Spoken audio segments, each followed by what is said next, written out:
എല്ലാവരും കണ്ണൊക്കെ തുടക്കി, ആരും നോക്കണ്ട. എല്ലാവരും കരഞ്ഞിട്ടുണ്ട്, ആരും നോക്കണ്ട. കണ്ണൊക്കെ തുടച്ചിട്ട് എൻ്റെ മക്കളോട് എനിക്കൊരു കാര്യം പറയാനുണ്ട്. ആരാണ് പ്രിയപ്പെട്ട മുഅ്മിനീങ്ങളെ, അസ്സലാമു അലൈക്കും വറഹ്മത്തുള്ളാഹി. ഒരുപാട് പേരുടെ റിക്വസ്റ്റ് പ്രകാരമാണ് നമ്മൾ ഈ വീഡിയോ നിങ്ങളുടെ മുന്നിൽ എത്തിക്കുന്നത്. നിരന്തരം ഒരുപാട് ആളുകൾ നമുക്ക് ഇൻസ്റ്റാഗ്രാമിലും വാട്സപ്പിലും ഒക്കെ ഈ ഒരു വീഡിയോയുടെ ഫുള്ളായിട്ടുള്ള ഭാഗം നിങ്ങൾ കാണിക്കണമെന്ന് പറഞ്ഞുകൊണ്ട്. ക്ലാസ് മുറിയിലെ കൂട്ടക്കരച്ചിൽ അത് തന്നെയാണ്. ഈ മക്കൾ കൂട്ടമായി കരയാൻ എന്താണ് കാരണമെന്നറിയണമെന്ന് ഒരുപാട് ആളുകൾക്ക് ആഗ്രഹമുണ്ട്. അതുകൊണ്ട് തന്നെയാണ് ഈ വീഡിയോ നിങ്ങളുടെ മുന്നിൽ ഒന്നും കട്ട് ചെയ്യാതെ ഞങ്ങൾ നിങ്ങളുടെ മുന്നിൽ എത്തിക്കുന്നത്. ഈ ഒരു വീഡിയോയുടെ നന്മ മാത്രം ആഗ്രഹിച്ചാണ് ഈ ഒരു വീഡിയോ നിങ്ങളുടെ മുന്നിൽ എത്തിക്കുന്നത്. നേരിട്ട് കിട്ടുന്ന അനുഭവം വീഡിയോയിലൂടെ പറ്റില്ല, എന്നാലും നിങ്ങൾക്ക് ഇത് ആസ്വദിക്കാം. അനസ് ഷാഫി കാലടി, മെൻ്റലിസ്റ്റ്. ഉസ്താദിൻ്റെ കോൺടാക്റ്റ് നമ്പറും ഞാൻ ഇതിലൂടെ വെക്കുന്നുണ്ട്. ഉസ്താദിൻ്റെ അനുവാദം ഇല്ലെങ്കിലും ഈ ഒരു വീഡിയോയുടെ നന്മ മാത്രം ആഗ്രഹിച്ചാണ് ഞാൻ നിങ്ങളുടെ മുന്നിൽ എത്തിക്കുന്നത്.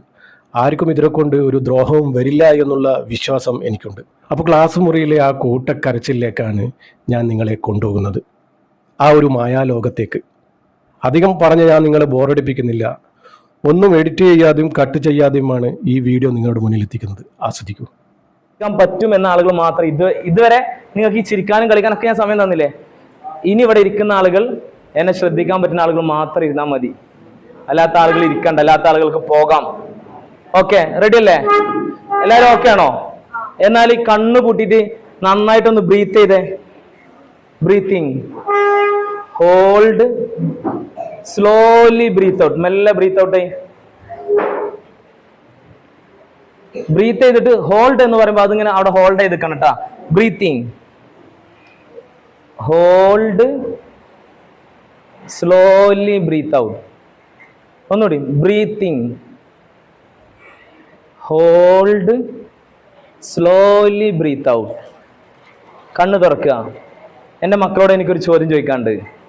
ഇന്ന് വരെ എൻ്റെ ഉമ്മയും ഉപ്പയും പറഞ്ഞത് മുഴുവനും ഞാൻ കേട്ടിട്ടുണ്ട്, അനുസരിച്ചിട്ടുണ്ട് എന്ന ആളുകളൊന്ന് കൈബന്ധിക്കാം. എന്ന് വിശ്വാസമുള്ള ആളുകളൊന്ന് കൈബന്ധിക്കാം.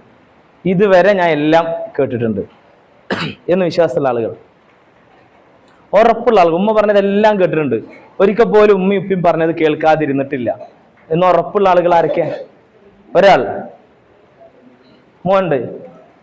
ധൈര്യമുള്ളവർ കൈബന്ധിച്ചോണേ. എന്താണ്, ആർക്കും ധൈര്യം ഇല്ലേ? ധൈര്യം ഉണ്ട്. എന്താണ് ധൈര്യം കൈബന്ധിക്കാത്തത്?